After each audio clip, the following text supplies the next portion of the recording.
Everyone to kindly be seated. It's time for the AICTE Chairman address on the topic Reinventing Higher Education to Exploit Opportunities and Tackle Challenges of Advances in AI. And I request Professor Bhatta to kindly come up on stage and introduce our esteemed speaker. Thank you, Kamakshi. I came to know how onerous this task is only when I saw Professor Sitaram's profile. He is practically a role model for all researchers in the country. A person with 500 technical papers, 20 books, Google Scholar H index of 55, and ITIN index 164, more than 9750 citations, and he has guided 40 PhD students, 35 master students, 25 postdoctoral students, and he has 5 patents, executed more than 120 consultancy projects, 2 startup companies. To his credit, he was listed world's top 2% of the scientists for the most cited research scientists in various disciplines by Stanford University. Be alert if for 2020, 2021, 2022, and 2023. Sir, it's really an honor to get a chance to introduce you on this dais. With this, I want to welcome Professor Sitaram, who is presently the chairman of All India Council of Technical Education, Government of India. Before that, he was director of IIT Guwahati for about 3.5 years, and various other posts. When I see and their list of posts, I want actually chairman told me that he's really wants to maintain the time, so I don't want to take more time. But he did his masters from he did his BE from University of Mysore and masters from Indian University of Science, Bangalore in 1986, and PhD from University of Waterloo, Canada, and worked in Canada for some time in University of Waterloo, then University of Texas at Austin, before moving to IISc, where he has worked for close to 30 years. He has been a fellow of Indian National Academy of Engineering. He is a fellow of American Society of Civil Engineers and fellow of Institution of Civil Engineers UK, and diplomat of Geotechnical Engineering from Academy of Geo Professionals ASSE, honorary fellow of IGS, fellow of ISET, fellow of ISES, and many other societies. Sir, I will stop here because it is a 2-page profile. It's really an honor to have you here. We request you to please come and deliver your address.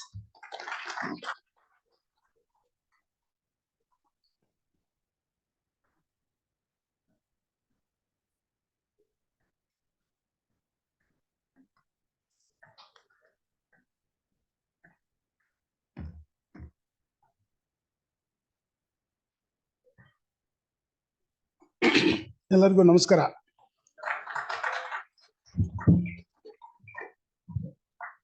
Good afternoon to all of you. Very pleased to be here at Exime. So let me go straight into the topic. Your emerging trends in artificial intelligence for industry and education, opportunities and challenges. Friends, today I'm at an institution where the founder of Accelera is also here, who started this one and many such institutions. So thank you, Professor, for having me here. And I just came to basically, when I met you in Coimbatore, and then you said you'll invite. When the invitation came, I said I should go to this place. So because every day, or the other, I have to attend many convocations, many events, and but it's very difficult to be there physically everywhere. But I made it a point to be here to share some of my thoughts. So first of all, warm greetings to all of you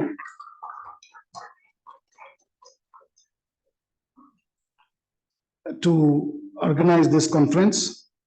And I hope you had a very eventful last 2 days, and maybe a great big learning for all of you. And this is going to be the last day, and there is a valedictory after this, maybe after Somanath's speak. I was also with Somanath about a month back, released his book on finite element in his headquarters in Bangalore. For Somanath, I mean, Dr. Somanath, actually, not even doctor, sorry, he is Mr. Somanath, because he has only done a master's degree, but such a fantastic, amazing personality or contribution of Chandrayaan. All the success have come in during his time, many successes, which put India on the top of the pedestal. So I'm also very pleased to be there to listen to him. So I'll try to wind it up by before 3, because his term will start. So I put my thought for artificial intelligence. AI is today, friends, all of you know that it's pervasive. Okay, 2 things are very pervasive today, that is semiconductors and artificial intelligence. So it is not a future technology. It is a technology of relevance, and it is already there in your pocket. All of you are carrying it, and you are making a right turn and a left turn when Google says that. So you're also listening to that. So in such a time, what is very important? Embracing AI for humanity is one such thing. It's very critical. But at the same time, you also have to be ethical use of artificial intelligence is another very important topic. I think all of you need to discuss. So we don't have a choice that whether AI is going to be a technology, whether to use it, not use it, that question doesn't arise at all in front of you. It is whether it is a technology for humanity, how do we use that, and how are we going to embrace that with open hand. Whether you like it or not, you need to embrace it now. It has come close, very close to you. Okay, so it signifies basically a paradigm shift the way we think and do things. And one such example I can give you is when I joined All India Council for Technical Education and leaving a director of an IIT job. Okay, I just moved it because the numbers were really attractive. Those who wanted to, young people who are at the back, all of our institutions have got an approval from All India Council for Technical Education. So what is this approval? Let me tell you about AICT briefly before moving to the topic. I'll get some water. Yeah. All India Council for Technical Education was an advisory body for the government of India, started as early as 1945 by British.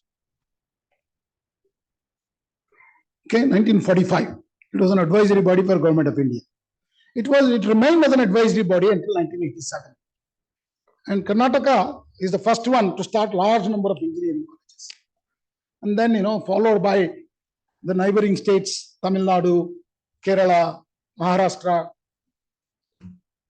then United Andhra Pradesh before Telangana has also started.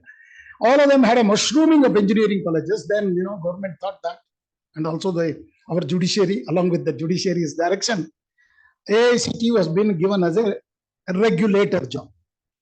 Regulator basically meant to set standards of technical education in the country, which encompasses management, art and design, and then at that time even pharmacy was with us, architecture was there, nursing was there. Now today all of them are being by, at least there are 14, 15 regulators today in the country, including UGC is one of the regulators.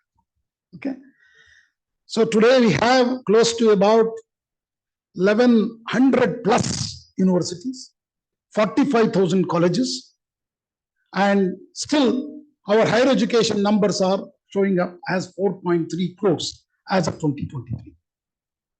So how many students go to the schools? School completing numbers are 15 crores plus. That means we are hardly sending about 28.3% of them are entering into higher education.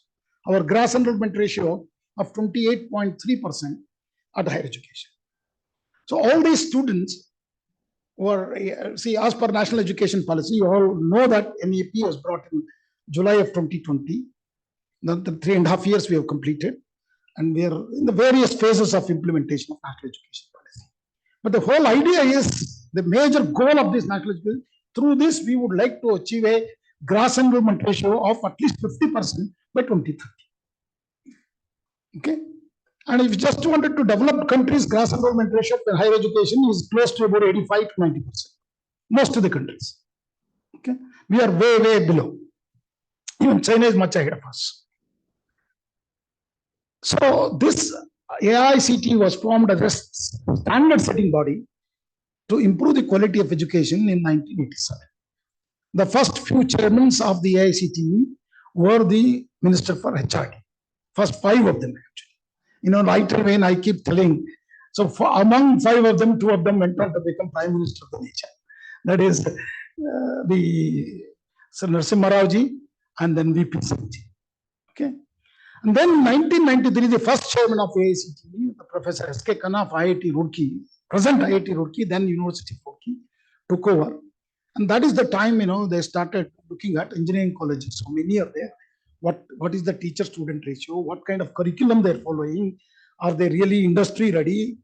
All these questions are being asked from 1993 onwards. And that is the time also there were actually the 6th IIT was born, 1994. That is Guwahati, where I was the director. So this, you please look at 1993 to 2023, in 40 years, 30 years, okay? What transformation has happened in engineering education, technical, I say both engineering and management education.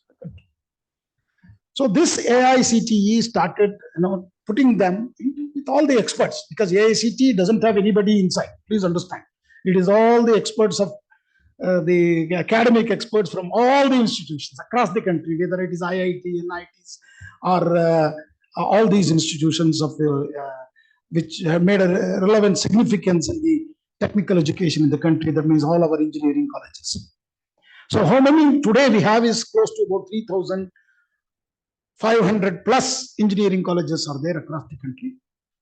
And just to give you a number, just to contrast number to understand, today we about graduate in UG program, undergraduate engineering program, close to about 1.3 million engineers graduated.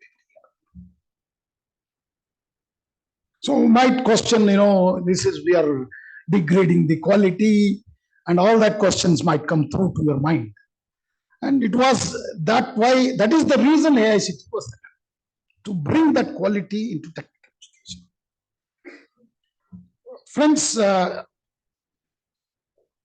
just giving you that background, that 1.3 million engineers graduate every year. We just actually crossed the Chinese numbers. Okay, China is also similar numbers. America is way below in UG program. Their PG program is much stronger. Postgraduate, PhD programs are much stronger. And we at AICT, when compared to IITs today, there are 23 IITs today. And these IITs, when they have started, say for some of the young people, 51 is IIT Kharagpur started with UNESCO support. And then, you know, we started in 10 years, another 4 IITs, IIT Kanpur, IIT Madras, IIT Bombay, IIT Delhi. Okay. These 5 IITs were started in 1961. In 10 years, we have these 5 IITs. That time, they were basically elite engineering colleges, like any of the other engineering colleges you see. They're little elite because faculty were serious. They used to be there full time, available to you, not they were doing part-time job. Okay, they were in a campus which is far away from a city, so that students are also captive audience. Okay, all these advantages are there in the IITs. But otherwise, research and innovation or entrepreneurial activities, zero, big zero till 2003. 2003, there was a survey done by Current Science. There is a paper actually. How many research publications from all these IITs and Institutes of Science are coming out. This survey clearly demonstrated at that time in 2003 there were 8 IITs, 94 IIT Guwahati, and 2000 IIT Roorkee was terminated, made as a IIT Roorkee, then IIT BHU 2001. So 2003 there were 8 IITs all put together. They collated the number of publications, research publications, and they found that much way below than in one Indian Institute of Science. Young people know the story of Indian Institute of Science. If you don't know, let me tell you briefly. Indian Institute of Science actually created in 1909. That is the British government time. Okay, started with chemical technology first course, and we have completed close to about now how many years? 13 plus 14, 114 years now. Okay, so this institute was actually a dream of Swami Vivekananda. He actually, when he was addressing the world of religion in 1883, was going in a ship. Okay, the dress was given by Mysore Maharaja. You might have seen his robe. And then he met Jamshedji on the ship. Jamshedji asked him, why don't you create higher education institution? British had said, higher education is not for Indians. Okay, it's not for Indians. So they don't need to even, they did not agree to create that institution. So they finally agreed to create with all the push and pulls of Nivedita and many other people, with Mysore Maharaja coming into picture. Indian Institute of Science born 1909. By then, Jamshedji was no more. 1905, he passed away after creating the Jamshedpur steel industry. Actually, he was going also in that same ship for bringing steel technology to. He was a textiles member. That's the story which was born, which was created as a research institution, which was originator of Mysore sandal soap, if you did not remember. Okay, even today that factory is there just across IISc's Yashwadpura circle. Okay, that is the kind of very involved in innovation, startups, entrepreneurial culture Indian Institute of Science created. And you can imagine whether it is ISRO was completely born out of. You can hear that ISRO from our campus in the Indian Institute of Science. So coming back to the story, you heard about IAS, So let me come back. So this number of graduates, number of publications were way less than one Indian Institute of Science. And these 23 IITs today, if you look at in 20 years, have transformed themselves into a truly multidisciplinary research universities. World class. They are in the top 50. Bombay is in top 50. IIT Madras alone has more number of publications than Indian Institute of Science today. Alone. In 20 years, we are able to transform with public funding and giving weightage to the talent. See, Professor was talking about, we need to only give the meritocracy is very, very important. That kind of a culture was created at these institutions of higher learning in India, which are phenomenal and which was very essential. So that from there onward, the story begins. That our higher education institutions have in 20 years transformed themselves into today. They were able to create the CEOs of the top of the world, all from, you name a company where Indian diaspora is not contributing. You name an engineering organization where Indian diaspora is not there. It's very difficult to find one. Let me tell you, friends. They might have acquired citizens of America, Europe, or England, but they're all originally from here, got educated through our higher education system, almost at free of cost. We also talked about how cost is going to affect. So because a lot of poor people are there in the nation, but there is a lot of talent. Talent is not only restricted to IITs. Today, talents has been shown by our all engineering institutions. The first perfect example is the next speaker. Is a perfect example. Okay, he just from a TKM College of Engineering, but the way they've demonstrated, they can put into on the South Pole first in the almost in the world. Okay, it's a mind-boggling. You should listen to him, how the Chandrayaan project happened after a failure of Chandrayaan 2. This is mind-boggling. And I think young people need to hear to him, learn from there and take motivation and start working for the nation. So these institutions of higher learning, IITs, are today I call them as Institutes of Indian Technologies.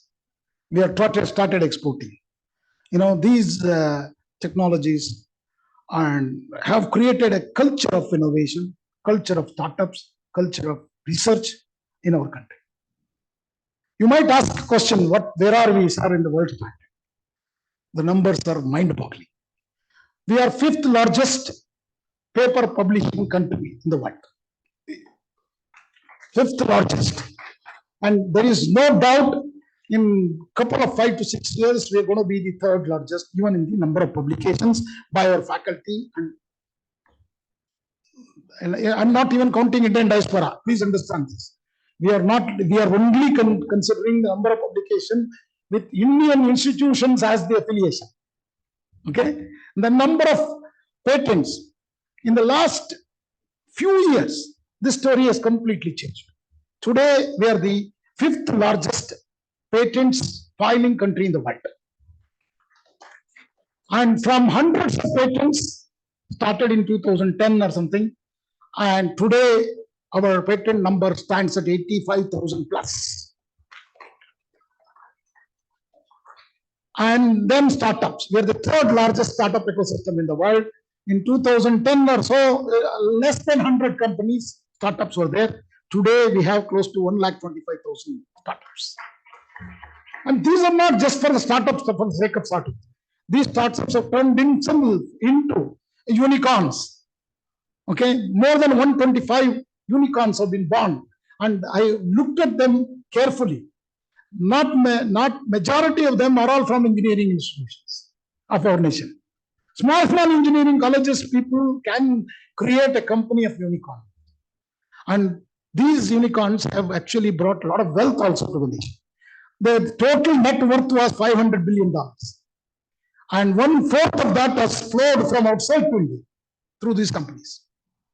So is it not a mind-boggling story, ladies and gentlemen? It's not just cannot be just discounting the efforts. So with that kind of a numbers, today we have the technology called artificial intelligence in front of us. So when I joined AICTE, I was telling you the story of AICTE. I thought, it's such a phenomenal thing that's done. So many things have gone out of it. And what is its aim? What are the things it's doing? So I just sat in front of the ChatGPT. How many of you use ChatGPT here? No, they're not raising their hands. Let me see again. Good, very good. So ChatGPT 3.5, the free version was released in November. You remember? 23. I joined in December 20. That was 22, I'm telling you, sorry. November 22. December, I joined AICTE, and January or February, one day I was sitting. So let me ask ChatGPT what AICTE does. Because I had a difficulty in understanding. There are so many schemes, so many projects, so many things. Okay. And many people are getting confused, just like, now everybody is confused. BBA, BCA, AICTE is taking it out from UGC. They have not understood what we are doing. So similar things were there. Okay. So I asked ChatGPT, what does AICTE? It threw away 15-20 pages in front of me in 5 seconds. And then I had a difficulty in reading that. Then I thought, let me ask a very intelligent question to ChatGPT. I said, write a poem about AICTE in 4 stanzas, covering entire activity of AICTE. Believe me, ladies and gentlemen, in 10 seconds, there was a beautiful poem in English, in 4 stanzas, covering the entire AICTE's activities, better than what I had understood on that day. That means I had not even seen some of them. So, from such a scenario, then immediately human beings will never be satisfied. I said, translate this in Hindi. Another 2-3 seconds, Hindi poem was also in front of me. Why I am telling you this story is, we thought that poets are born, their skill will come through either from ancestors or through the blood, And this is not a skill which can be acquired. But this machine has acquired that skill in 10 seconds. Even if I hired a poet to write a poem about AICTE, he requires 6 months minimum to understand entire activity of AICTE, concise into a poem of 4 stanzas. Is it not? A good poet, I'm telling you. Because we had asked in 84 Dr. Subrayappa to write In Pursuit of Excellence in Institute of Science, what he has achieved in 75 years. It took 1 year to write the book. Okay. So then, when I took a delegation on semiconductor to some vice chancellors, 10 vice chancellors to Taiwan, they had established, students have established some projects in front of me. And they had actually given me a project. One project was attracted my attention. That was a robot he made to play a guitar. Okay. And that is many students of our country also does that through the innovation, projects. When we go, many of them do that. But this boy had adopted AI, trained, that means composed the music and asked the robot to play it. That means entire musician role was also captured by this machine. So that is, I thought, is mind-boggling, because the role of a poet was one, the role of a musician is much more complex, but the machines have taken over. So please remember now, what we need to do is not just adopt AI for humanity's sake, for us, we also adopt ourselves to learn newer things, better things. That's very critical in the era of AI. Okay, so these machines can take any jobs, but we don't need to be scared of that, because we have to develop critical thinking. Okay, and human mind is much above that, because some of those things which cannot be done by the machines, but anything memory, anything on data, machines can do much better than job than man. It's very, very clear. So as the world is constantly evolving, the challenges are coming to us, and AI is one such challenge posed to us in fact. So what I'm more worried about is not about the AI taking the jobs away. Okay, you have heard so many things, and many surveys are there. This many jobs will go, this many jobs will become redundant, this many job roles will become redundant, all that we have heard. But what I am worried about is my young people, using the gadgets, technology, losing the humanity itself. So AICTE has done a lot of work on universal human values, how to become humane, come back. Not just the technology alone will survive you. You need to be first humane. You need to be giver. You need to be first that. See, what is the goodwill we brought during the pandemic? That 100 countries what we distributed the vaccine is the goodwill today brought to India. It's fantastic name and fame. We run through the G20. We could meet all those the leaders who have come from different countries. G20 always felt that India is a giver. So that giver culture, please inculcate. India was never ever was. So therefore, student to need to develop these human skills along with technology skills, domain skills. And skilling is also very, very important. So skilling, reskilling, upskilling is very critical in today's world. And we need to really keep upgrading ourselves, not just for you, even for us. If you don't upskill ourselves, so learning is continuous. That's where the challenge of national education policy is put in front of us. Made continuous learning, self-learning, and these are very, very critical. You have to understand what is self-learning. You need to learn without the help of a teacher. Okay, you need to learn. So that's where our Swayam portal of AICTE, 10,000 courses. Swayam portal is from the Ministry of Education, and a major contribution has also come from AICTE and other IIT Madras, NPTEL program, many other. These are all mind-boggling programs. NEET, National Education Alliance for Technology, you please look at. There are many skill courses available to young people. You need to upgrade your skills. And today, people will not ask you what degree you got. All your BA, BSc, MBA are no more relevant, ladies and gentlemen. It is what is that skill you are going to offer to the industry. So skilling is going to be critical. So upskill yourself, and it doesn't matter really what degrees you got. Definitely degrees will help you, but what is most important is what are the skills you have developed while you are in the college, and how much industry ready you are to work on the job immediately when the job is given to you. Definitely any education is about employability, but we need to do that also. That's where we thought we'll create a portal for placement and internship. AICT internship portal today has 2 crore students with 75,000 companies offering internship, and we have made that the mandatory this year. And then we have also created a placement portal for rural and semi-urban areas, and we are the first one to start very advanced courses in cybersecurity, semiconductor. Today, semiconductor curriculum of AICT is followed by even IITs. So it's all created in a growth where we can clearly make skills, knowledge, and ethical values come together in an era of disruption. This is an era of disruption. Technologies have disrupted our lives. AI is going to also do this. Okay, but we are not so much talking about that. When 80s, when computers came in, everybody was scared. And many of the cities, including Bangalore, there was strikes by the bank people. You remember 76 or 78 time. But today, nobody is going on a strike for AI because they've understood. So AI is not to be taken as a threatened technology. We need to embrace with humanity, human values. So that is my message today, ladies and gentlemen. I think it is right on 3 o'clock. So thank you very much. Namaskar. Jai Hind. Jai Bharat.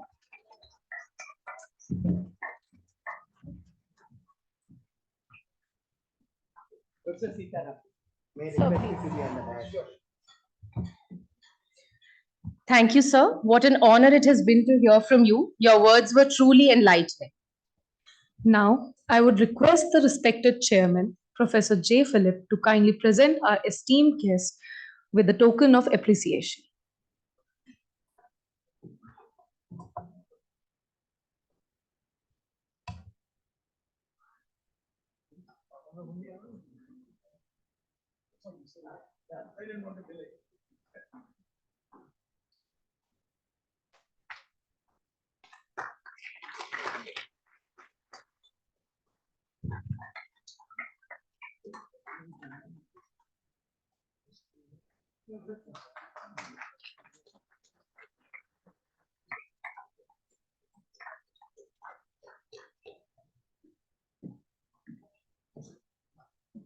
Thank you, Chairman. Thank you, Professor Sitaram. Thank you, Chairman. Now it's my pleasure to introduce Professor Somnath. I have had an opportunity to work with him on several occasions, and I don't know, introducing Professor Somnath to all of you is something introducing moon and sun to all of you. What will I introduce Dr. Somnath to all of you? I really don't know. But one thing still puzzles me, how his parents have named as Somnath. Som means moon, and he has taken Indian flag to moon. What else you want?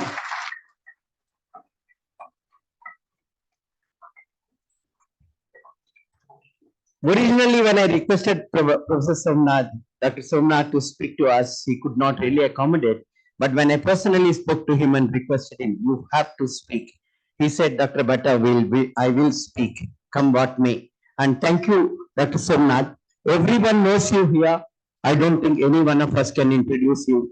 Whole world knows you. You have taken our flag to the moon. You have taken, now right up to Aditya is there, and very soon we will be having Gaganyaan. Everything you have given it to this country, the entire country is proud of you. We are very eager to listen to you. And Dr. Sitaram, who was here, he was also mentioning about it, how a person from an ordinary engineering college, not from an IIT, not from an IISc, can still bring laurels to the entire world. And we are very proud of you. Thank you so much. Stage is all yours, Professor Somnath. We are waiting to listen to you. Thank you. Thank you so much. Hope I am audible there. Yes, sir. Okay. The topic given to me is to speak about artificial intelligence in space applications, or rather, I will take it as in space domain. It's not only in applications, but in all elements of the space activities. So, in fact, when we looked at AI in the beginning of AI era, when it was started evolving world over, Department of Space and ISRO centers who are actually working in the high technology area were very enthused to look at it. And many activities started here and there in different entities and different groups that are working in multiple domains in different centers of ISRO. I think possibly the community that is listening to me must know that the space in India is actually all encompassing. In fact, everything that is required for space sector, including the rocket building, rocket design, and satellite building, applications, application delivery, all the ground operations required to make the launches and operations possible are all done by ISRO, the single organization. That has been the tradition. That has been the way we worked in the past. So what we have is a set of expertise in any domain that you can talk about. They are there in any centers, different centers of ISRO. So when you talk about AI and its application space, and they stretch across multidisciplinary domains. So what I would like to talk today is about the type of nature of the AI activities and projects that we are already on and planning to undertake. And this will give you a certain amount of perspective on what type of possibilities are there in space sector.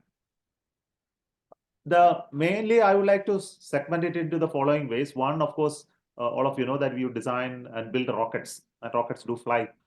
And in the rocket development and design of the rockets, we have a huge amount of data coming, both in terms of design simulation data as well as the flight data.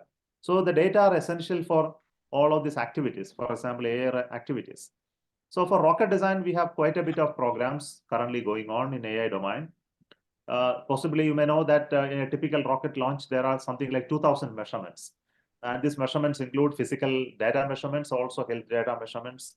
And all this data comes down in the form of telemetry, and we look at this telemetry. And some of the health data is used in real time. Some are used in the post real time, post launch activities. And we analyze this data to find out what went wrong or how it went well in the launch. And all this happens through expertise in each domain. They have to look at the curve and try to understand what exactly it means. So this comes out of a domain experience. And this is precisely where AI will be useful, to look at this data and then make an assessment about the performance. We started doing this little earlier itself. This later goes into a synthesis software where it actually recreates the actual flight of the rocket in mathematical domain. And then we see how they match with what type of parameter dispersions in the actual rocket that would have matched this real performance. So this is in a way a sort of a recreation of the flight we normally do, and this recreation will tell us what are the real changes that happened in the flight than we actually thought about. So this is one of the important area of AI, to recreate the actual mission so that we can understand it in a deeper manner. And similarly, that in rockets, we have huge amount of manufacturing that is taking place. Possibly, you know that we manufacture everything. The electronics, the PC cards, the integrated electronics, its checkout, the software, even metallic hardwares in aluminum, steel, the propellants, the chemicals, everything required for it is manufactured by us.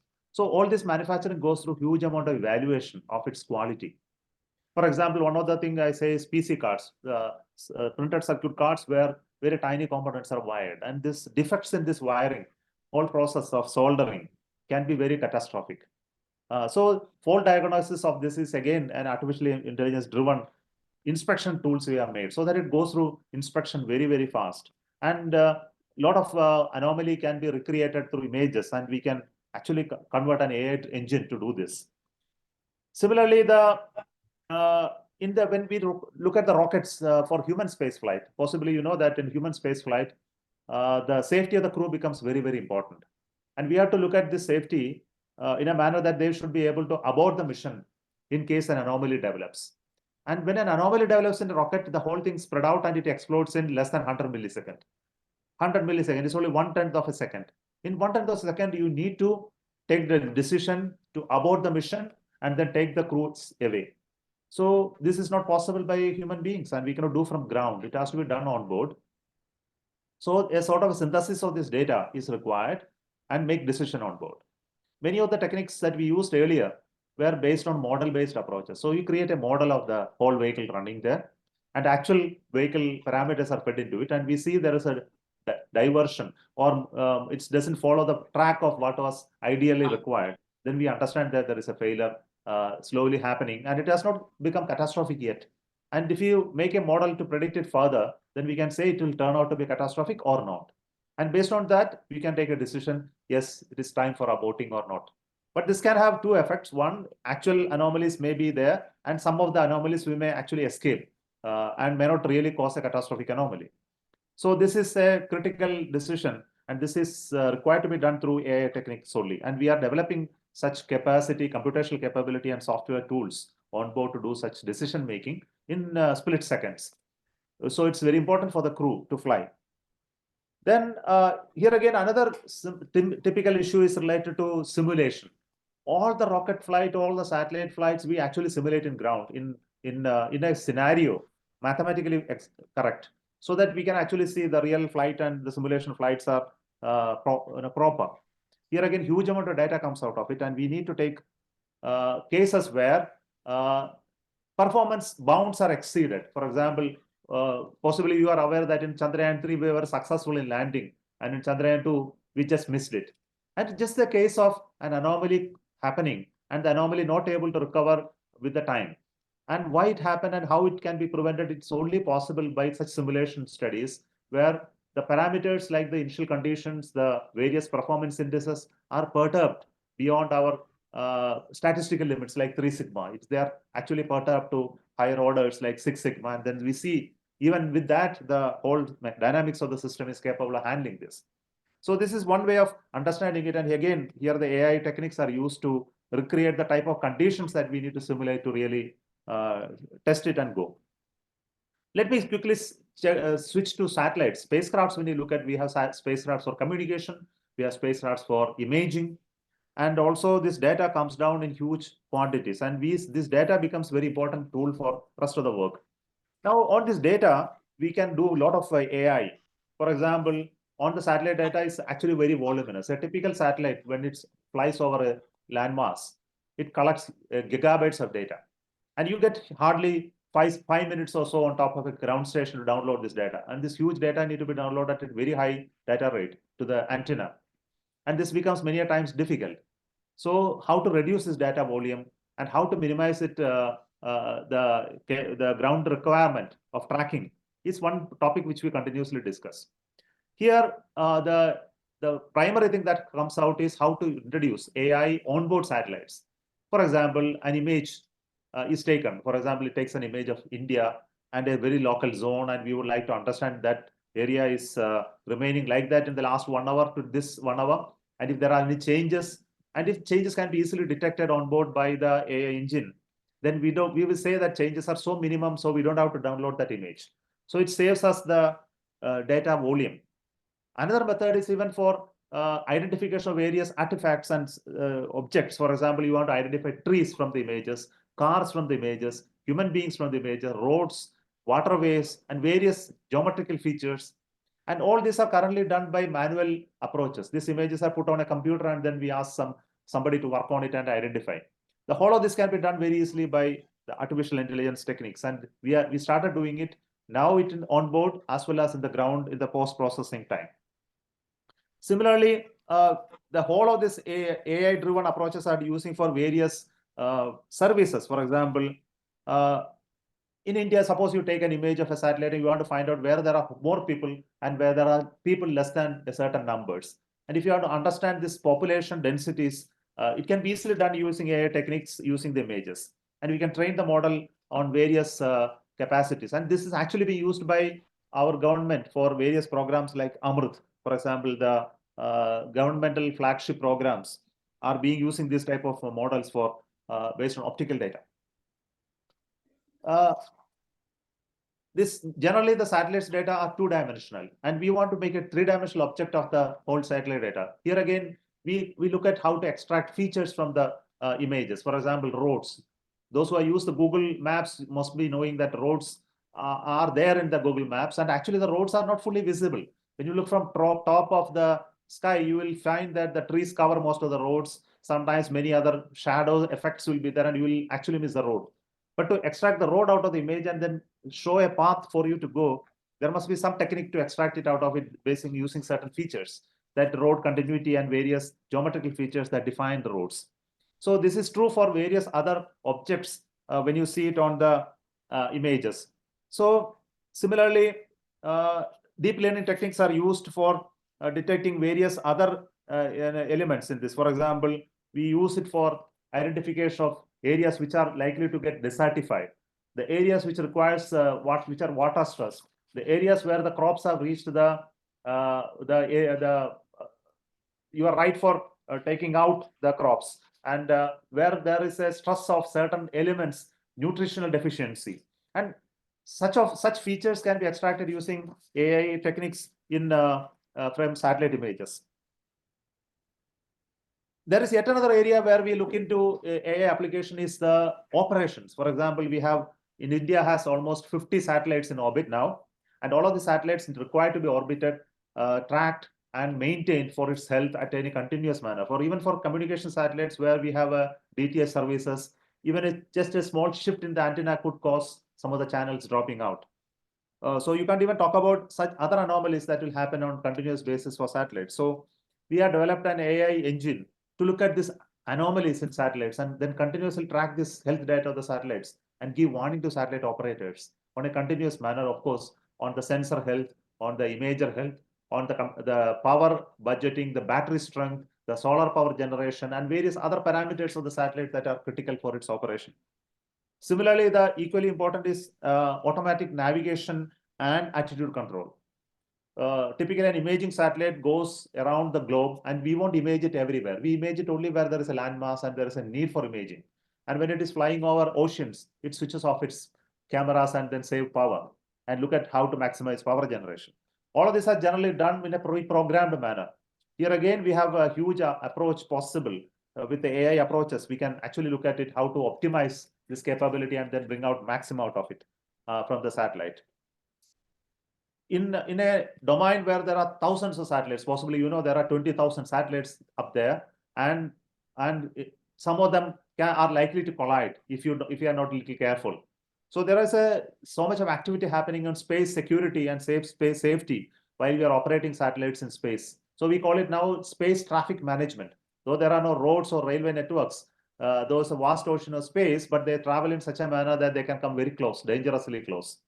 So operating such a satellite constellation also requires information related to the trajectory of so many other satellites and other dead objects and debris that are there in space. And we track all of them.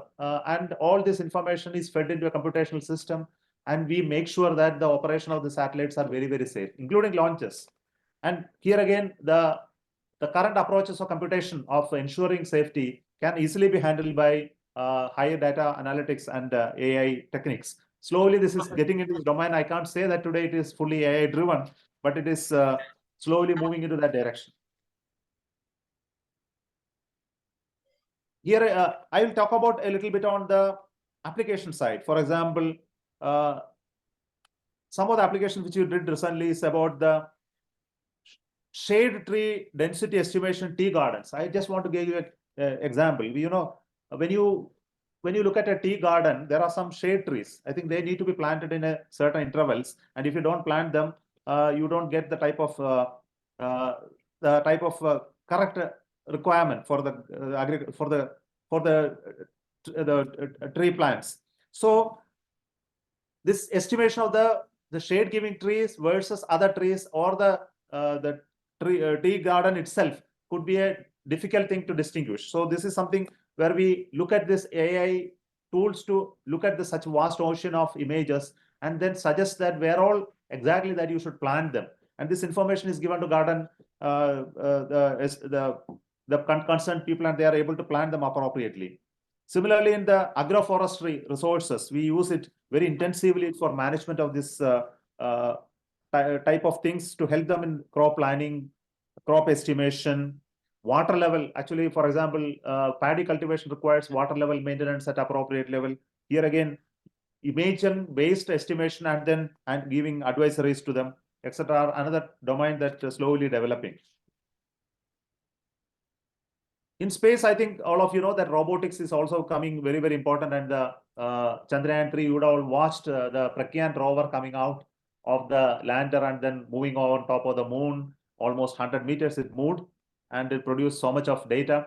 But for all our activities in the ground also, we have quite a bit of robotic activity in flight also, and in instruments in rockets and satellites. So some of the objectives of AI is again in terms of this type of activities. For example, when two objects come to dock in space, they come at tremendous velocities and they need to come very close nearby and do the fine navigation and come very close through optical means and other sensors. They have to identify the correct alignment and then finally come and then connect to each other. Docking process is very complex. And this requires so much of data analytics, image identification, and algorithms. And vision-based techniques are being used in this for solving such complex problem. One of the techniques that we are trying to do is to use robots on board to do repair and refueling.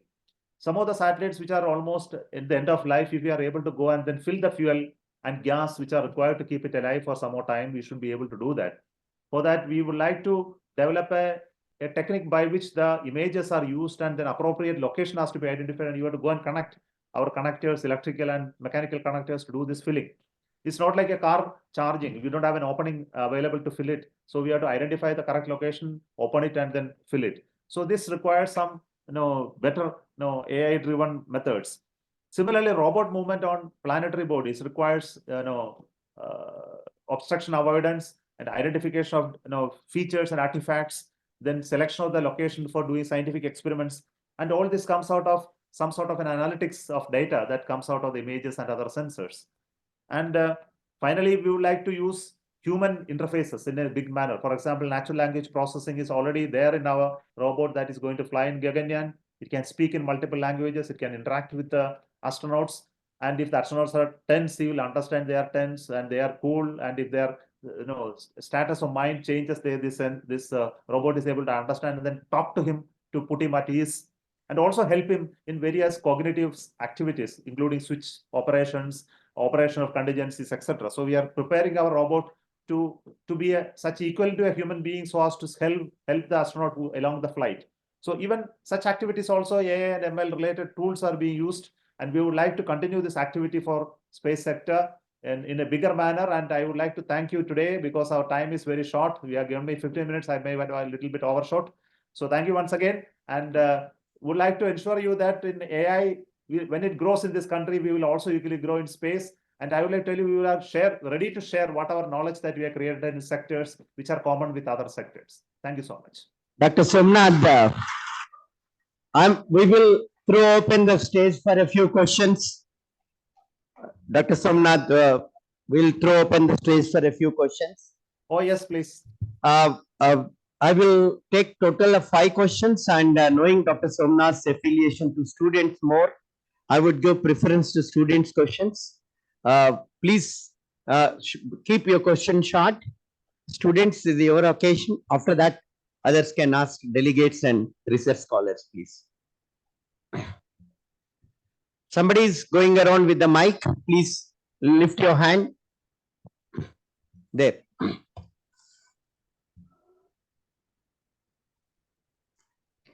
So you want to start before it? Yeah, please.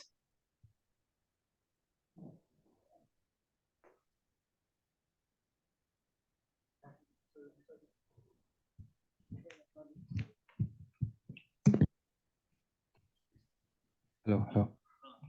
Okay. Hello, sir. Good evening, sir. My name is Vikrant, and I would like to ask a question for you.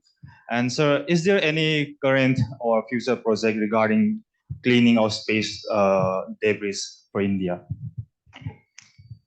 Okay, to understand this question, I think you need to have some idea about the debris in space. The debris in space, the so-called debris, there are active satellites, almost 20,000 of them. And there are objects which are as big as 10 centimeter, almost 1 lakh of them. And debris which are much smaller, in like a paint flake or a small screw, there are 5 lakhs of objects. Okay, so the number of objects in space which are trackable is about 1 lakh, and that remaining 5 lakhs which are very small cannot be even seen by you or even seen by a radar. Up to 10 centimeter you have technology to see. Maybe some radars are there which can see a little smaller. So, and they are moving at tremendous speeds. The speeds vary from 7 to 8 kilometers per second to something like 20 to 25 kilometers per second. So you can understand the speed, and they go in different directions. So to clean it, it's not an easy task. You can, at the best, what you can do is to go and pick a satellite which is just at the end of its life or it's defunct. You can deorbit. Or you can do, at the best, is to prevent 2 satellites which is colliding so that it doesn't create smaller debris. Today, there are no technology known to remove those 5 lakh debris, the debris which are in small in size. There is no technology because they are moving at tremendous speeds. You can't even identify them. You can't even go near them. You cannot even catch them because anything that you put in front of it, it will pierce through because the speed of is so high. If you don't travel at its equal speed, you cannot even touch it. So that is a condition of the debris. So what you can do is to prevent future debris creation is to be minimized. That's the only thing you can do. And remove the satellites and launch vehicle parts which are there in the orbit at the earliest. The moment the life is over, it must be deorbited or it must be taken to a graveyard orbit, whether there is no much life left. Another method is that over the period of time, all these debris will finally fall to Earth because gravity is pulling it. But it's a question of time. So if you can minimize the time of residence in space to something like 25 years, then it is okay. So you can put in a space and an orbit which has a lifespan of only 25 years. It is generally accepted to be a safe thing because in 25 years, it will anyway come down to Earth. But if it is longer, like hundreds or thousands of years, then you are doing a great danger. So as far as ISRO is concerned, we have made up our mind to make sure that all our satellites will be deorbited. Once just reaching the end of the life, we will use the residual propellant and deorbit so that we don't create debris. Second is we will make sure that we don't collide with anybody. We continuously track our satellites, continuously track the remaining objects and make sure it doesn't go near anything and cause collateral damages. Third thing is we will not make sure that we will not explode anything in space, intentionally or unintentionally, so that minimum small debris will never be created. So these are the type of things that we can do to safeguard the debris problem. Thank you. Thank you, Dr. Somnath. Next question, please. Hello, sir. Hi, my name is Roshan Mehra. So my question to you is, as we all know that water is the basic necessity, right? And like we all say that the future war, the third world war will be for water only. And we also know that there's water on moon, and a lot of countries like China and Russia, they have started claiming a portion of land on moon. So what is India's take on it? What is ISRO's take on it? Like how are we dealing with it? And in the near future, we will see space wars for sure. So what is Keep it short. Yeah, thank you. Okay, so you put a lot of questions in front of me. It's something to do with the moon. It is something with the geopolitics. It's something to do with the space war. Okay, all these are possibilities. Okay, let us not worry about war right away. Let us think about peace for time being. We are not going to fight each other. We are humans.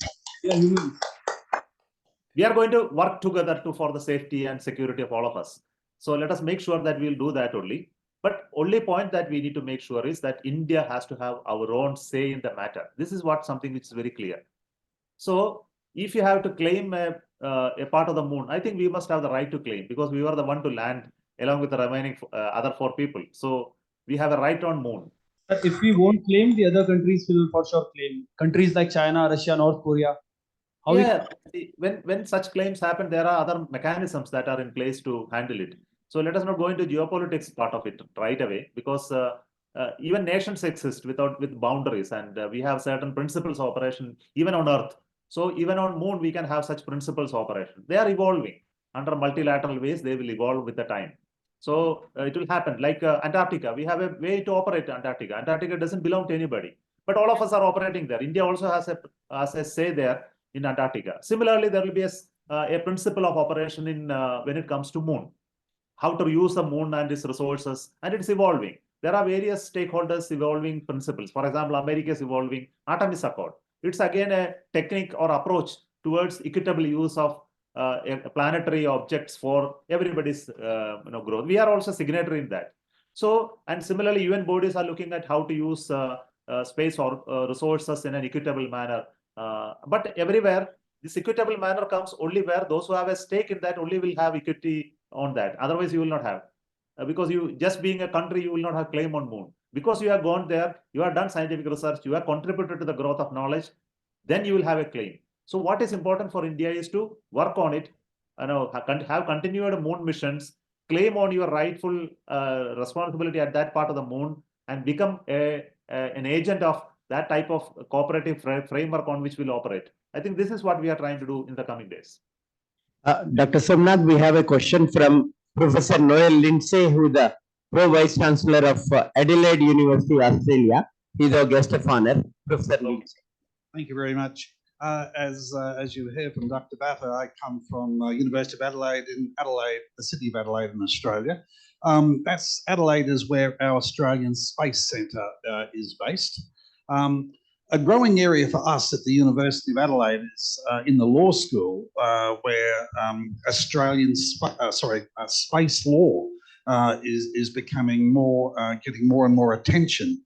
How we regulate space. And I wonder in your department, sir, in the Department of Space, are you more focused on the technical side of things there? Or do you also have to give thought to the regulation of space when you're sending up rockets and that sort of thing? Or is that the realm of another department? The last part of your question I couldn't hear clearly. Can I get one? I just wondered whether your department gives consideration to the regulation of space entities from an Indian point of view, or is that the realm of another department or other entities in India? Okay, I got it. Thank you so much. I would like to say today that we have a very strong relationship with the Australian Space Agency. In the last year itself, I had many meetings and discussions with your counterparts, my counterpart there in Australian Space Agency. And we are also working on a fund from Australia to interact with the Indian startups and companies to work in space. So they are fully aware of the type of regulation and approaches that we are taking in space sector. And I would like to tell you, I am handling the dual responsibility in this space in India. I'm the Secretary of the Department of Space, which is nothing but the government. And there is another organization called ISRO, Indian Space Research Organization, which is the research arm, development arm of the Department of Space. And we have one more entity called InSpace, International Space Center for Promotion of Space. And this handles the regulatory work of it. Suppose a private entity in this country wants to work in space, all the regulatory work and promotional work will be done by this entity. And they will interact with them and give them all the hand-holding as well as the national and international regulations compliance that will be done through InSpace. We also have another entity called NSIL, New Space India Limited, which is the public sector unit, which will do all the commercial work of the space sector, like the launch services, the satellite building, operating the satellites, and also revenue earning through the process of using the satellite and space-based data.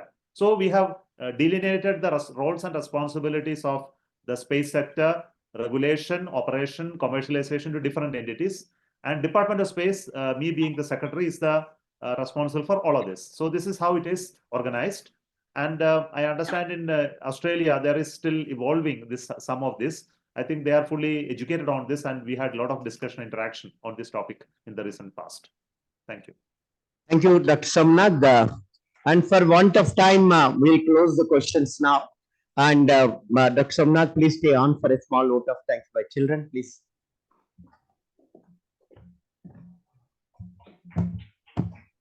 Thank you, Dr. Somnath, for your inspiring words of wisdom.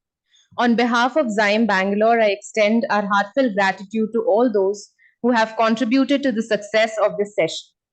Firstly, I would like to express our sincere appreciation to our esteemed chairman, Professor J. Philip, for his unwavering support and guidance in organizing this event. His leadership has been instrumental in shaping the vision of our institution. A special thank you to our Honorable President, Professor Anil Philip, for his continuous encouragement and commitment to excellence. His vision inspires us to strive for greater heights. We are deeply grateful to our distinguished guests for gracing us with their presence and for sharing their valuable insights and experiences with us. A big thank you to our esteemed speakers, Professor T.G. Sitaraman and Dr. S. Somnath, for their enlightening speeches and thought provoking discussions. Your expertise has enriched our understanding and inspired us to think beyond boundaries. Last but not the least, I would like to thank our wonderful audience for their active participation and engagement throughout the session. Once again, thank you to everyone. And now we will be taking a short tea break, and I request everyone to be seated here in the J. Philip Auditorium sharp at 3:45 for the valedictory function. Thank you.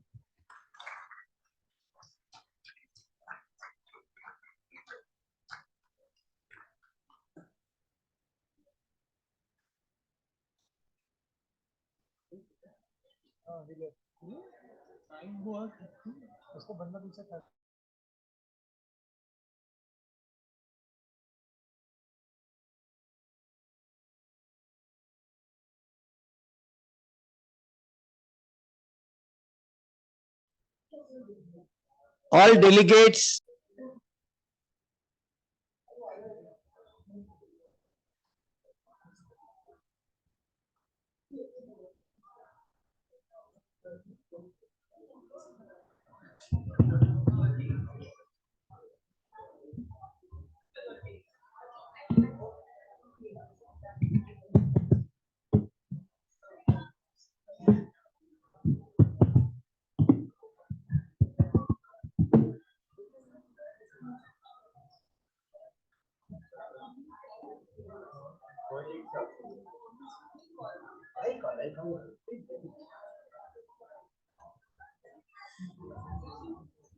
Ladies and gentlemen, please be seated.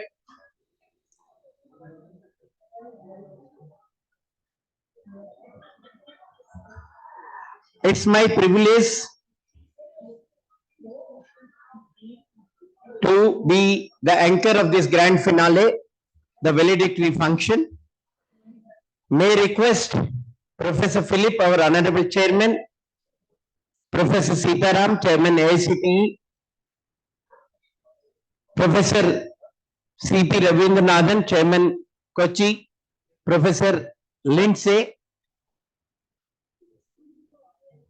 Professor Rai Abraham, Madhu, Director.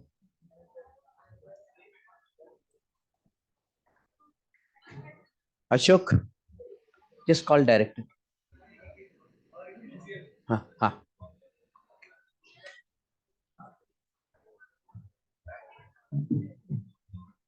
Give it.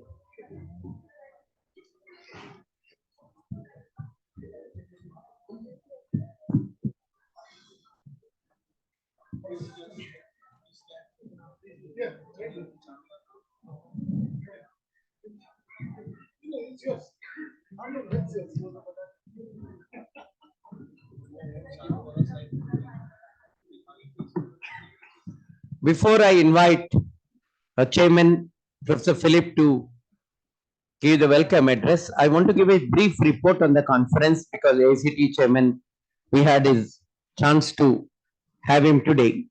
Professor Sitaram, you will be happy to know that we received 150 research papers for this conference,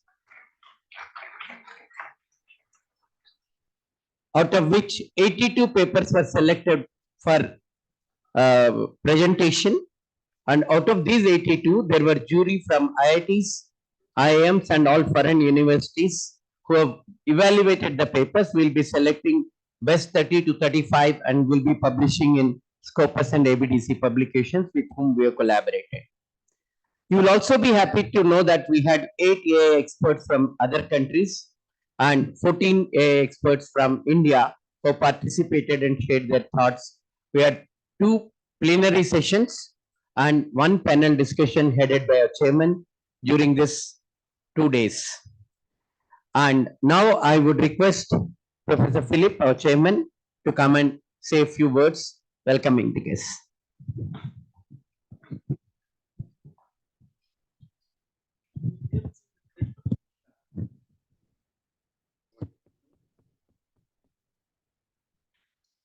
Chairman ICT commanded that I sit here. So I'm sitting here, right? Okay, this is the concluding session. I'd like to thank all of you straight away for a beautiful job that you've done. I sat through some of the paper presentation and I thought it was really in-depth, thought through, walked through papers that presented will be published, of course. Because we have a great partner traveling all the way from Australia, and we with us, Professor Lindsay and his group added content, meaning, and in a way, soul to this program in these 2 days, and I'm so happy he stayed on from the first session to the last session with us here. Wonderful for the partnership, and I hope this will continue for years to come. Thank you, Professor Philip. It's indeed a pleasure to be here. Thank you. And of course, our chairman AICT, when you were speaking and I reflecting on my own association with AICT, you remember he mentioned about the first chairman, Dr. Khanna. I was associated with AICT from the very time Dr. Khanna took over. In fact, in 1995, when he wanted to have an accreditation seminar, national seminar for business schools, not engineering, business schools, he called me and said, we should do it. At that time, we did not even have this building. We had hired, rented buildings. So I said, oh God, where will I conduct this program? And we had no place. Fortunately, 2 people came forward to support us, and we conducted that program in 95 November at the Oberoi Hotels in real style. So since AICT wanted to do it, we did it very well. So from that time onwards, with every chairman, one way or the other, we were associated. And I was also part of some of the committees of AICT, whether it is manpower or PGDM schools or whatever kind of things. I have been for 7 years associated. But I think recently, after I crossed 80, I have been kicked out of those committees now. So I'm not anymore there. But I have been keen that we should have Professor Sitaram joining us. When I heard him a few months ago at Coimbatore, the annual conference of our association, Management Schools Association, which I founded in 1988 when I was director of IIM Bangalore. I said, God, this is fascinating. Here is not AICT chairman, he is a professor speaking. The animation which he spoke, the animation of the word with which he spoke, the passion which he spoke on technology, the same passion that you saw, I said, we must have him. I went and requested him, you must visit us. He accepted that invitation, and I'm so happy he's here. And whenever we were discussing outside too, what I saw was not AICT chairman, an Indian Institute of Science professor. You are a great, great gift to the technology professor of the country, sir. Thank you. And now, Bhattaji, I only want to thank you, which I'll reserve for the last. Now you take on. Thank you, Chairman. Now, may I request Professor C.P. Ravindranathan, Chairman Kochi, to deliver the valedictory address.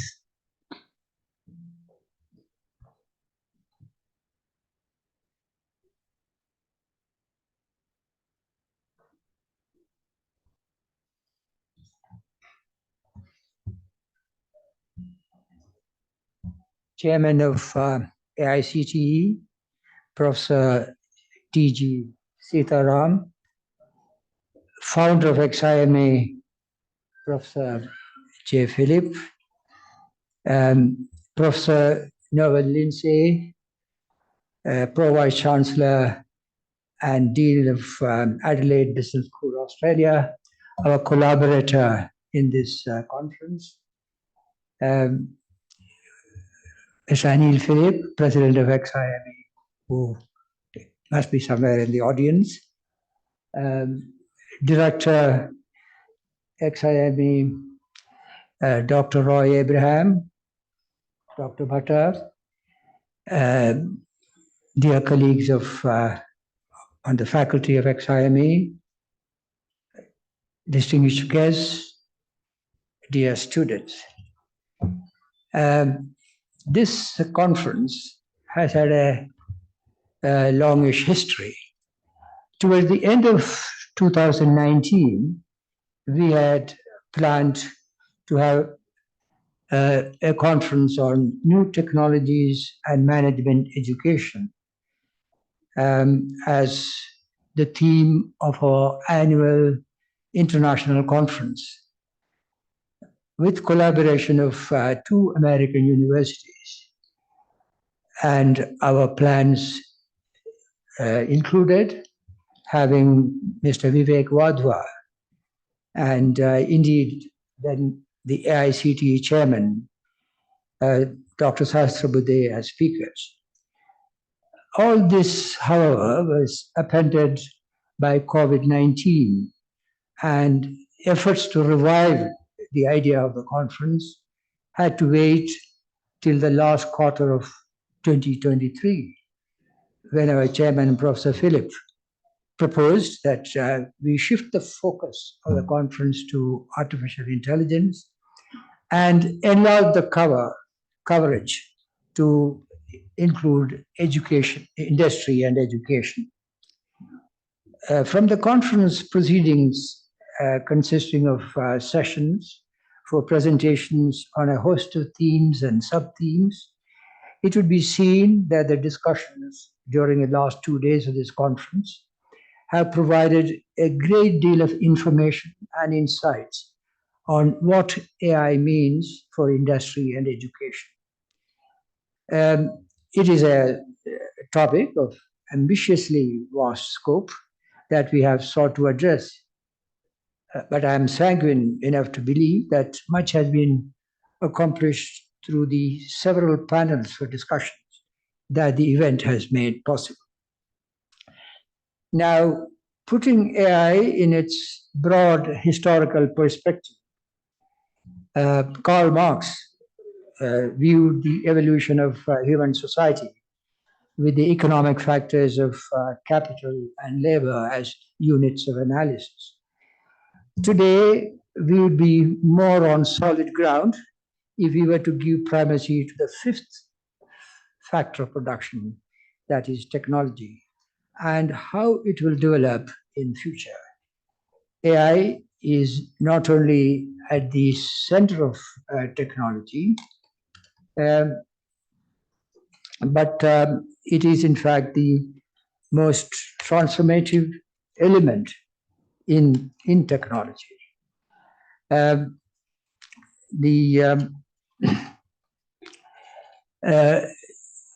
With this difference from other elements in technology, that while artificial intelligence can do many things which human brain does, it has also the capability to do something more than what human brains can do. Now, this is where both AI's promise and challenge lie. It promises a world full of possibilities, but at the same time, because by virtue of its ability to do more than what human brain can do, you also have a problem of regulation and management of artificial intelligence.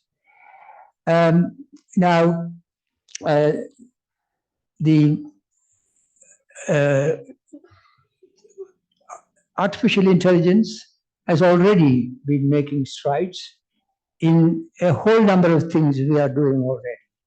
In India itself, it is now quite an active element in a whole range of business and industry, from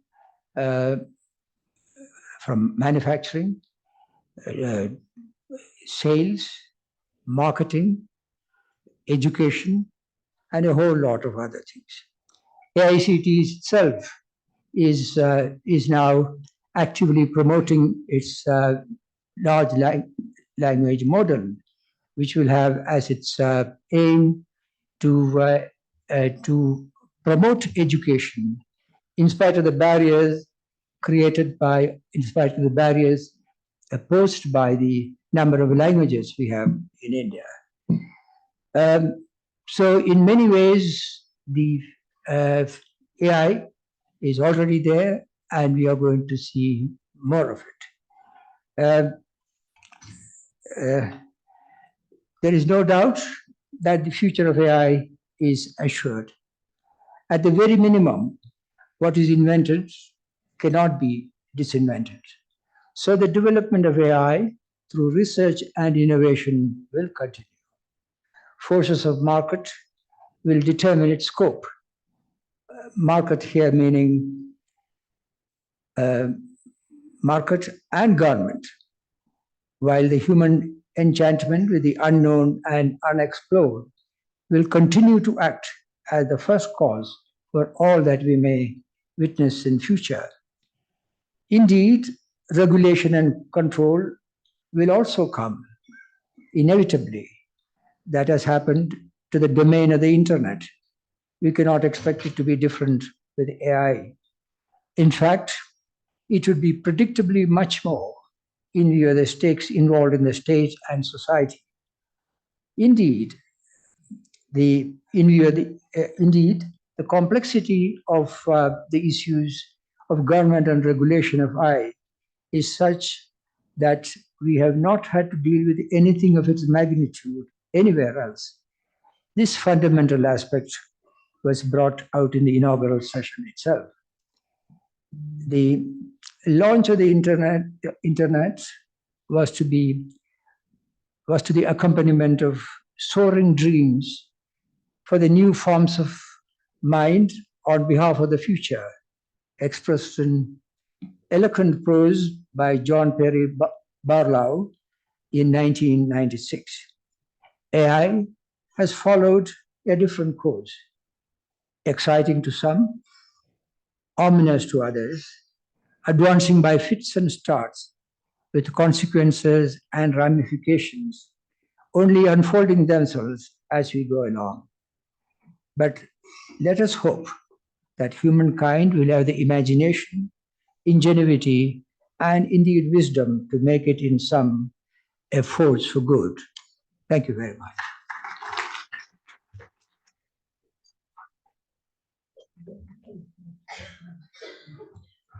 Thank you, Ambassador Ravinathan. Thank you for your excellent valedictory address summing up.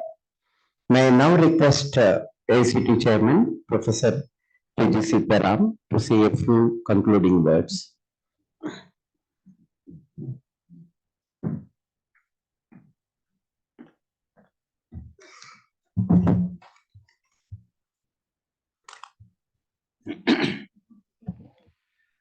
So good afternoon to all of you. Professor J. Philip, Dr. Roy Abraham, Professor Noel Lindsay, Ambassador C.P. Ravindranathanji, and Professor N.M.K. Bhattaji on this dais, and all the distinguished speakers and then delegates for this conference from across the world, and all the students and research scholars who have assembled here for this event. So very good afternoon to you. So you have heard enough about AI in the last 2 days. Lot about AI, and I think it's a technology which was not taken by surprise. This is my word actually, because when the computers came in, we were all surprised. And we even agitated. But this technology has not made us any. Some countries are worried, but definitely not India. So we're well prepared. I just would like to tell you, Ministry of Electronics had actually constituted a committee And this, they have done a very fantastic roadmap for how to integrate AI. And now there is another committee under Professor Narahari, Minister of Education has created, which they are almost in the final submissions, how to adopt AI in education. Okay, so this report also will be out soon. And if some of you are interested, we will put it up in our AICT website. You can have a look at it. But today's, the seminar, what I heard from other speakers and also Ambassador Rabindranathanji, I think you had all excellent speakers, different views and versions about how AI is going to change the way we live. So, friends, I'd like to just not take too much time of your time, but I would like to tell you the theme of this emerging trends in AI for industry and education. So that means it talks about collaboration, partnership between education and industry. That's what we are emphasizing more and more in education, higher education. So AI is also one part of it. Along with that, where so more about industry interacting, explain the needs of it, what they need from our students, and students are ready for the industry immediately after graduation. So the whole thing is boils down. It is not the time where students are complete their degree, go there, and then get trained for a year. Those days are gone. So I want to tell you, the students, you have to pick up your skills right when you are in the college. That skills, you have to be an expert. So nobody will ask you, what is the degree you got? I will tell you the things will change in the interviews now. They will ask you what skills you have brought on the table to me to start working from tomorrow. That's the time you are in. Because otherwise you're not going to be relevant anymore. The technology is changing so much. So what we need to also discuss about how AI can be a force for a positive social change. How are you going to bring that?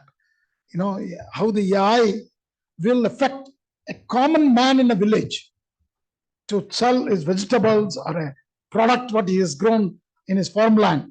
How does AI could be helpful to change that? So in the era of rapid technological advancement, our vision must be intertwined with the responsible and correct deployment of emerging technologies like artificial intelligence. This doesn't only artificial intelligence. You might have heard if you go for a conference on biotechnology. That's what we are going to talk about. Whether it is biotechnology, you have heard space technology from Dr. Somnath, and clean energy is another area.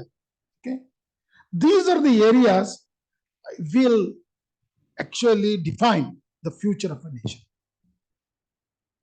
For the young people, I would like to say Vikasit Bharat. You have heard that word, isn't it? From where?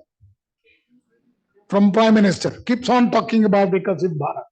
Developed India is no more a dream, ladies and gentlemen. You might see the kind of things are happening, and we are the youngest populated country of the world, and also highly talented. Lot of talent in our particularly rural part of India. We should give them opportunities, bring them on into the mainstream to serve the whole humanity. So we have to be not just thinking about India alone. We are the ambassador for the whole world. Sudaiva Kutumbakam, we feel, because we have already done that. If you see Indian diaspora, where they are not there. Ukraine war showed us very categorically. Our students as well as teachers are there. When the war broke out, only we knew people also go to Ukraine. Yes or no? Many of us only know about America, Australia, and Singapore. But we also knew that there are people from India in the corner of Africa, okay, in South. So we need to actually embrace all our neighbors and all the developing countries We should be the leader for the cause of change. Embracing AI, again, I would like to say for humanity, encapsulating the idea of utilizing artificial intelligence and the technologies to enhance and benefit human life across various domains. It involves leveraging technology to address pressing challenges, improving quality of life, foster positive societal outcomes, while maintaining a strong commitment to ethical consideration and inclusivity. We need to bring everybody. Then only we will be a very successful country. That inclusivity is not theory. Please understand, it is not a theory. What I'm trying to teach you. When everybody participate, whether it is education or industrialization, it becomes very easy to be successful. Every one of us have to, whether it is a parent, student, teacher, everyone start thinking about AI, how is going to change our life. Change is imminent, it's going to happen. It's not going to be stopping at the end. So it requires a balanced approach that combines innovation and responsibility to ensure the widespread benefits of AI for all. Innovation is another one, is going to change the world. And because that's along with AI and technologies, emerging technologies like mobile communications, all robotics, artificial intelligence, all these are going to benefit all of us. So at the end, I urge that our collective insights as a human and which trying to contribute to the future of the world, I think makes us different. I think that's where, we say nothing related to the religion or anything. Ram Raj is going to be here. Okay, that's the beauty of it. I congratulate the organizers of this seminar or the workshop or conference, whatever you call, for providing a meaningful platform to various stakeholders of different domains for sharing their ideas on AI for industry and also the education sector.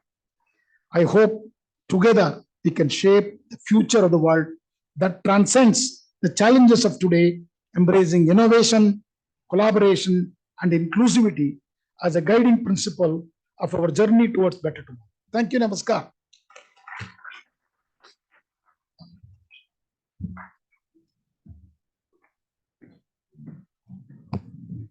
Thank you, Professor Sitaram. Raji, just 1 minute. Sir. Thank you, sir. When you mentioned about Ram Raj, sir, please, we missed to mention something very special. There are 8 or 9 experts picked up by the Prime Minister himself for the foundation of the Ayodhya new temple. He was one of those 8 specialists. The one who gave foundation stone to the Ayodhya temple. And just to add, Professor Sitaram, while in XIME, we are also in Sitaram Raj. And under your control. For Sitaram Raj. Thank you, Professor Sitaram. And may I now request Professor Lindsay to give a brief impressions about the international conference. Professor Lindsay.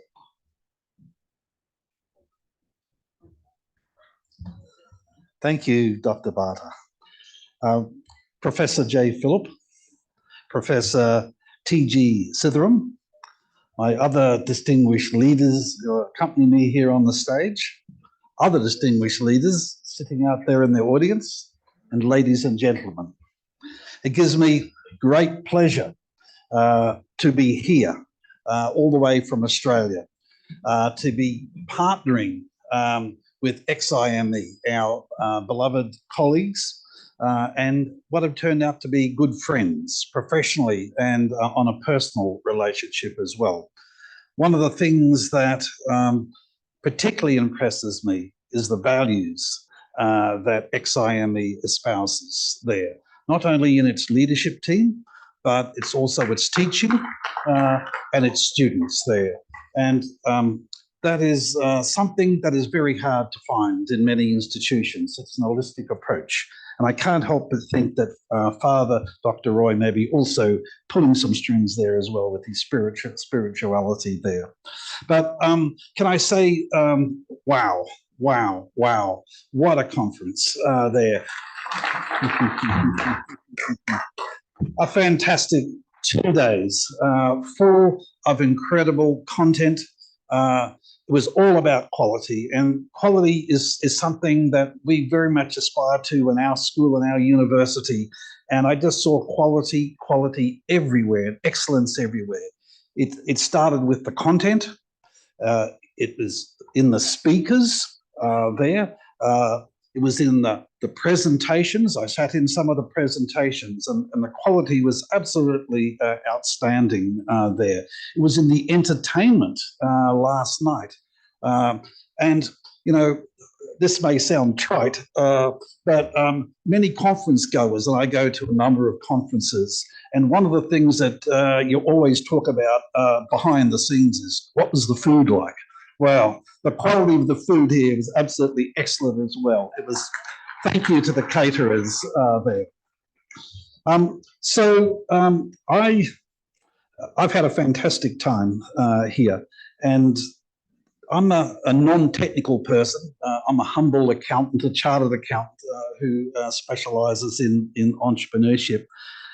And I took away so many things, and I'll mention a few of them here, but I'm not going to do it justice because there's just so much content. My mind's reeling, and it was great to get the conference proceedings with the abstracts there. I will certainly look at some of some of those on the plane that I was particularly interested in. But some takeaways from me, we all take different things away. I've got to say, you know, I was probably one of those people who was thinking, what's AI going to be like? What's it going to have an impact on my career, my lives, and so on? I've got to say, after this conference, I feel positive. I feel upbeat here about embracing AI. It is pervasive there. And but one of the things that stuck in my mind here, you know, I'm thinking of AI now as not as something that's founded in science. I'm thinking of it as a bunch of cows. As one of our speakers said, think of AI as digital cattle there. So and to do this with cattle, we nurture that. The cattle, and the cattle support us. And I see AI as something that is going to be pervasive throughout our lives, and it's something that we respect and we leverage off. Of course, the opportunities are significant, as we've heard, but also there are significant risks and challenges which we need to manage. But we go in that with open mind because it is going to affect us all across all industries.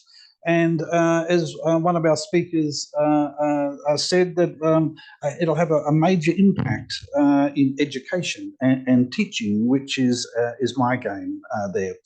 The other thing I found I took away as well is that while AI is very much grounded in science and computer science and engineering and so on, the human side we should not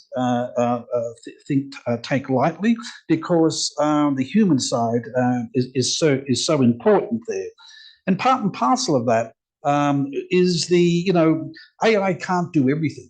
It's not like it's faultless, certainly at this stage. We have had problems in the past. ChatGPT-4, for example, had some time issues. It was only able to access data up to databases up to a certain date. And then, of course, there were hallucinations. But there's work going on around that with RAG technology and other forms of technology there. So it's evolving there. And I take away one of the things that was mentioned, one of the speakers today, who said that, AI doesn't know what it doesn't know. There, and it doesn't know when it's making mistakes. So we've got to be very careful in terms of what we interpret there. But the other major thing for me as an educator that I took away here is that it's not about the answers that are given, because they come relatively easily now. It's more about the questions that are asked and how you go about producing the answers there. That were just some of the things that I took away. It is going to reshape our society, but there's much more, but I won't go on because we all saw the same sort of speakers that I saw, and we all would have taken away different things. Look, just in closing, I just wanted to thank some people, and I apologise if I've missed out on you, but my thoughts are there. But of course, first and foremost is Professor Jay Philip for his vision in making this conference happen. And of course, Professor Bata here for his leadership and organisation there. Thank you, Professor Bata. Of course, Professor Anil, I don't know where Anil is, but Phillips, but his presidency and supporting this conference. Thank you. Professor Roshan, she was a driving force behind the cultural event last night. Wow, really top quality, world class. The music and also the dancing there. And a special thank you to the artists, to the students who participated in that. You were incredible, absolutely incredible there. A special thanks to you. Yeah. But also, I mean, there's a cast of thousands. A conference like this just does not happen. There's many people involved. Our director, Father Dr. Roy Abraham, thank you too for you, Father, for your involvement and making things happen. Professor C.P. Ravidranathan, for your thought and leadership. And your ambassadorship certainly shows through there in the organisation side of things. A special thank you to our spots, our student points of contact there. You did an incredible job going around and thinking and making sure that the speakers and that were well looked after. Also, the other staff at XINE and the students. There were so many students. These people behind the scenes, staff and students behind the scenes there, busy doing things all the time there, and who I don't know how to thank you, because I know you are the glue that made it all happen there. A special thank you to you as well. And then just finally, I think this is our first conference that the Adelaide Business School at the University of Australia has been involved in.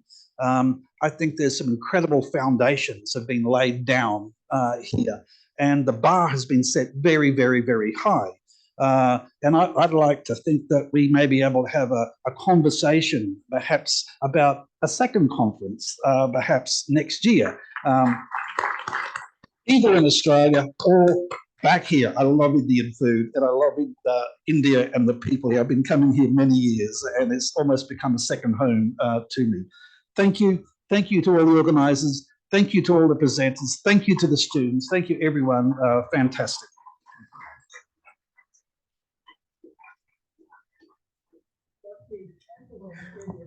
Actually, it was my job to propose a vote of thanks. I never knew Professor Lindsay has stolen the occasion from me. He has almost completed the vote of thanks. Now it is a festive occasion for all of us. My request Professor Philip to felicitate Professor Sitaram, ACT Chairman.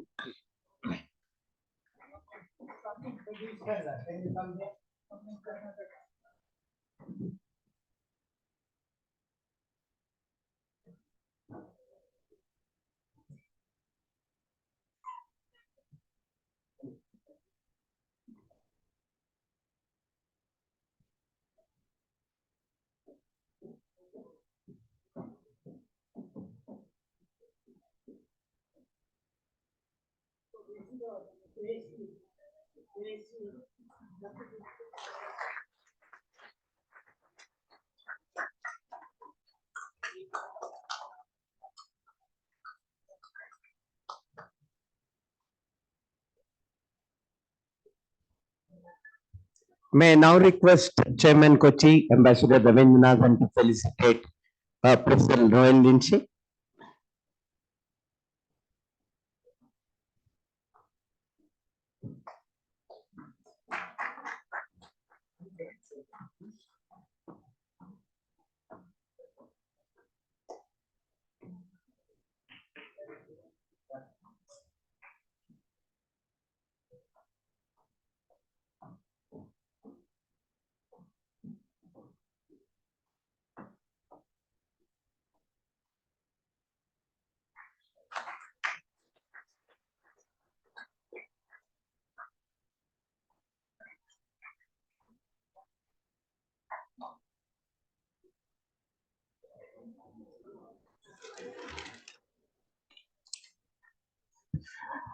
And now is the time which most of the presenters are waiting for to announce the best paper award and the second best paper award. As I told Professor Sitaram, 150 papers were received and 82 were presented. A jury of 15 experts had evaluated the papers and adjudged the best paper and the second best paper. And it gives me great pleasure to announce the best paper award goes to Professor P. Mathivanan and S.V. Ramana Rao, Chat GPT and Academic Integrity, what drives management students to be honest or dishonest. Is Professor Mathivanan, are you there? Please come. May I request ACT Chairman to please present the best paper award to the author.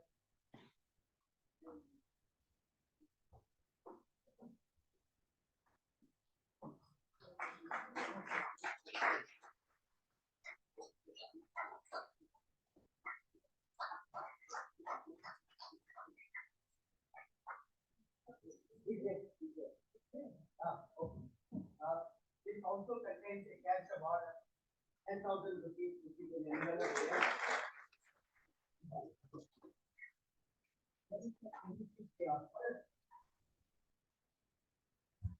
The second best paper prize goes to Samuel Morris Gedem.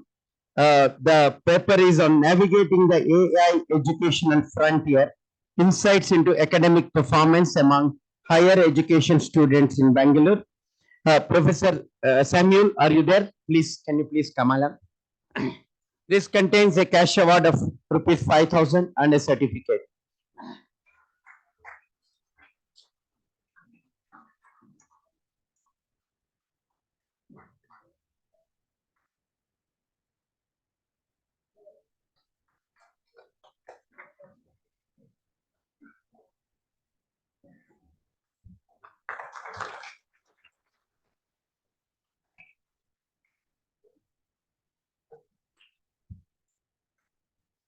Thank you, Professor Sitaram. Now it's my solemn duty to propose a formal vote of thanks, starting with my chairman, Professor Philip, who conceived this idea and who supported every bit of every step that has happened. Professor Philip, I'm really thankful for your creative restlessness, which puts a lot of fire and motivation in all of us. Thank you so much, Professor Philip. My next bit of thanks goes to Professor Ambassador Ravindranathan. Every time I walk into his office with an issue, he always gave me the correct advice, the way he led me, the way he gave me the guidance. Our conference would not have been this successful, sir, but for your guidance. Thank you, Professor Ravindranathan. Professor Anil Philip, I think is somewhere here, and he, right from the day one, he advised how the plenary sessions could be planned, how the panel discussions can be planned, how the whole thing can be planned, and every bit of it is guided. Thank you, Professor Anil Philip, for all this. Then comes to our partners, Professor Noel Lindsay, Professor Rajiv Kamineni, and Professor Stephen. You people have really put the true meaning of partnership, the way you supported us, not only for the last 2 days, for the last 1 month when I've been bugging both of you continuously, and you, the way your kindness, really thankful to you, both of you. Thank you so much. all the distinguished guests. We have Professor Mageshwari, Professor Manyam, Professor Vishnu, Professor Kalina Kogut, and Professor Srinivasa Murthy from Hyderabad, and Professor Srinivas Kumar from IIT Chennai, and Professor Vishwanathan from Indian Institute of Science. All of you have added so much of expertise to the conference. We're truly grateful to you. Thank you. Then comes my co-organizers, Professor Madhu Kumar, Professor Suresh, Professor Joshin. Three of you have been strongly behind me, and Professor Wali Naigam, and Kevin, and Abraham, and Mary. Thank you so much for all the support that you have given. All my colleagues, staff members, and Professor Roshni for that wonderful, wonderful cultural program. Yeah, I mentioned it. You will catch me later. I have not mentioned it. It was really wonderful program. We're really thankful to you. And last minute, I pulled in Professor Mahesh. He was not well. He was really unwell. But when I made a request to him to stand by for Professor Manyam, who got stuck in Kuala Lumpur. Thank you, Professor Mahesh. I'm truly grateful to you for your kindness. When Professor Sitaram was giving his concluding remarks, I noted a few points which is worth reiterating. One thing he says, see AI and take it in the direction of positive social change. Make it a responsible and correct deployment of AI is going to be critical for us. He talked about Vikasit Bharat is no longer a dream, it's a near reality. It is right in front of us. It is his students. You are going to enjoy. I don't know how many of us will be there that long, but this is going to be a reality for all of you. You will be feeling so proud that you no longer have to look at America, and other people will be coming here to pursue education, to pursue knowledge, and this will be a Vikasit Bharat. Thank you, Professor Sitaram, giving these motivational words. And he also said, Vasudhaiva Kutumbakam, enhance and benefit human life. All of you work to take AI towards enhancing and benefit human life, positive social outcome, and inclusivity to help the lowest rung of the person to come up and take the benefits of these new technologies. Thank you. Thank you so much for your wonderful words, Professor Sitaram. Thank you, all the delegates. Thank you, all the students, the way you have worked. You have really, really fantastic. And I've seen a new facet of our students. Really, they've completely taken over. It was your show, and you should be really proud of this wonderful, wonderful event. And it's all your show. Now, may I request all of you to kindly stand up for national anthem.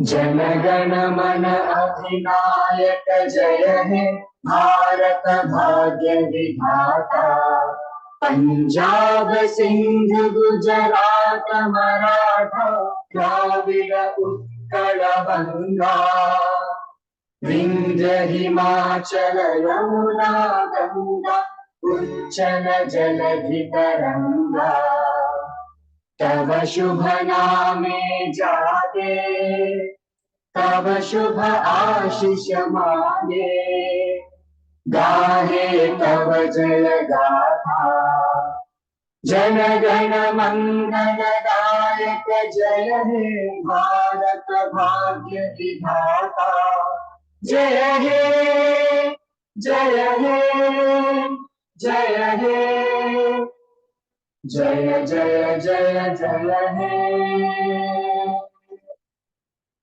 Jana Gana. Thank you all. Please have a safe drive home, safe flight home, reach home safe, and please share your thoughts with us. Thank you so much. I request all the students to kindly stay back. All the students, please remember